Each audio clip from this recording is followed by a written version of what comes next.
Ladies and gentlemen, very good news is coming out of the Straits of Hormuz, and that's largely because oil and gas are flowing again.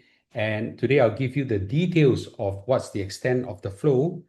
But however, there's warning because there are some problems right now with the deal, and that could set the Iranians and Americans apart again and cause the Straits of Hormuz to potentially be blocked again. And I think this is a very important thing. In the oil and gas industry, a potential problem may emerge in the horizon, and I also like to share with you. So please watch this video till the end. Remember, hit subscribe as I bring more very important breaking news like this. So the headline is that the Straits of Hormuz is now open and the tankers are returning. So for the first time in 100 over days since the start of the war in February, commercial traffic for oil and gas and all the other petroleum peripherals are now resuming across the world's most important water channel. And this is a very good news, but there is a problem that's looming, and I would like to share with you later. By now, I don't need to overemphasize how important the Straits of Hormuz is important to the rest of the world. We've got 20% of the oil traffic will pass through these straits, and 20% of the global LNG gas also pass through these straits as well. 6 Middle East countries are highly dependent on these straits for their oil and gas exports, and that will be Saudi, Qatar, Kuwait, Iraq, UAE, and Iran. Now, arguably, Saudi Arabia have another channel out, which is through the Straits of Manbij, and we have also got UAE potentially could go out from a side channel as well. But the rest of the Middle East country are almost totally dependent on these straits. Now that the Americans and the Iranians have signed the memorandum of understanding, restoring peace, hopefully, then we now have traffic restoring. So the good news is the first 7 commercial ships have now crossed the straits. So maritime intelligence firm Windward has confirmed that 7 ships have gone through.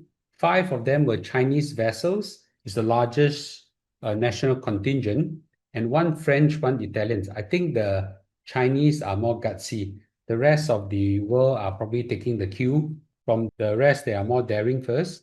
And now, once this flow is set and clear, then I'm sure the rest of the ships, they are still stuck inside. Hundreds of them will start to go through as well. So there is a French carrier called the Mirik.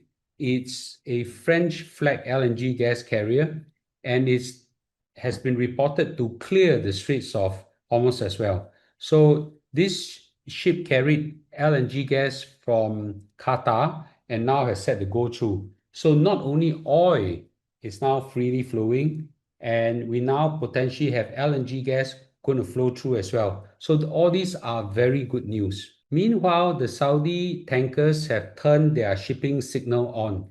They went dark for 2 months because if you turn on, they become sitting targets and sitting ducks for hostile drones and missiles. So they're switched off, but now they're restored again. So all these are also a sign that they potentially could go through very soon as well. Now, just these 3 ships itself carry 6 million barrels of oil. So this is a very good sign. So other signs of shipping companies returning, we have got COSCO, which is China's largest shipping group. They are also highlighting that they are going to go through as well. NYK from Japan, Nusen in Norwegian LNG specialist, and Grimaldi Group as well from Italy. All these are now returning back into operation. So it looks like it's all good sign that is rebuilding the entire commercial traffic through the Straits of Hormuz. The Iranian tankers have also reappeared.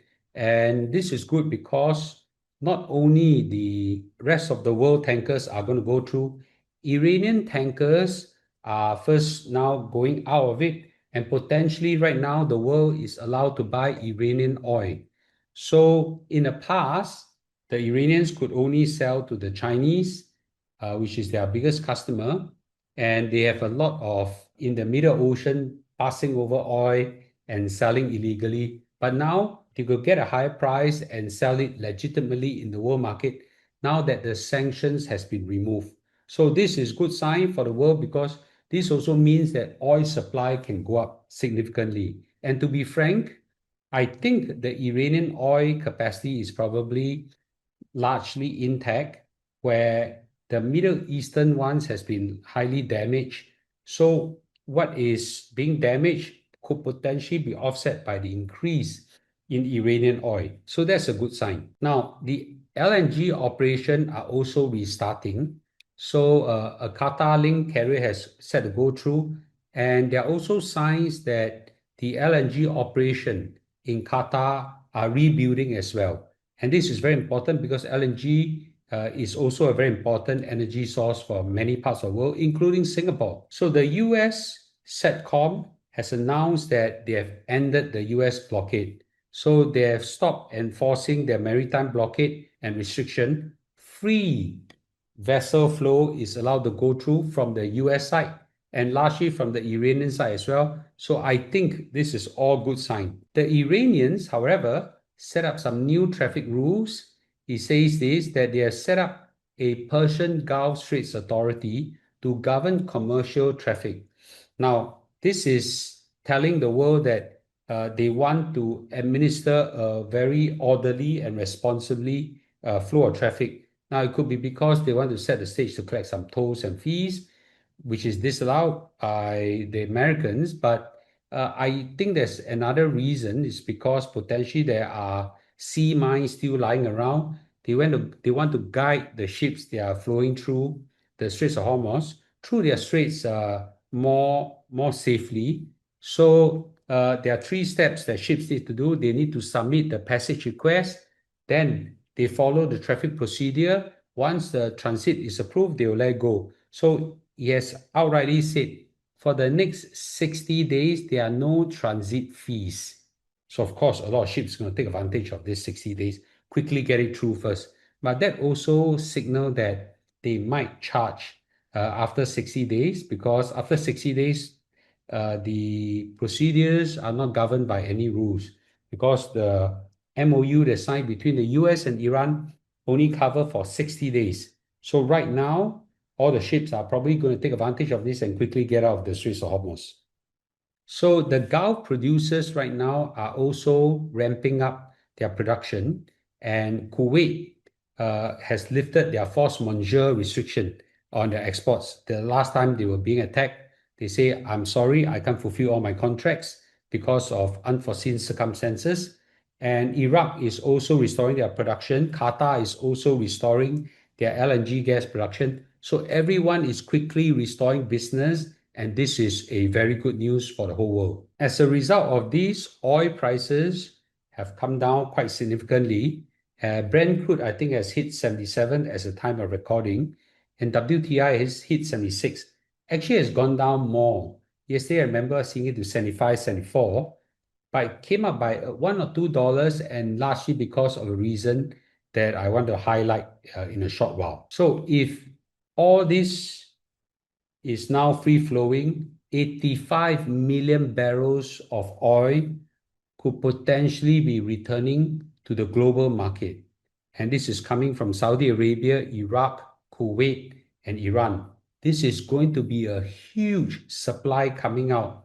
And for those people who don't know, over the last few months, shipping costs have gone up significantly. And that's largely because there's not enough ship. I've spoken to some of my friends in business, and he says that shipping costs for him used to be a container $2,000, has gone up to $6,500. So it's gone up by 3 times. So that was quite painful. Now I'm sure cost of logistics will start coming down as well. And I think that's very good news for all of us. So I'm sure it will take time for oil to slowly build up again, because there's some traffic jam, and I'm sure some of the damaged oil facilities need time to restore, and so on. So let's not forget that right now we are coming out of a situation where many of these oil countries have huge supplies they've been building up. Remember, at a point of time when across the 100 over days, 3 to 4 months, the oil could not flow through, but the pumping activity could not stop. So they have been storing containers and containers of and tankers of oil, waiting for the straits to open up.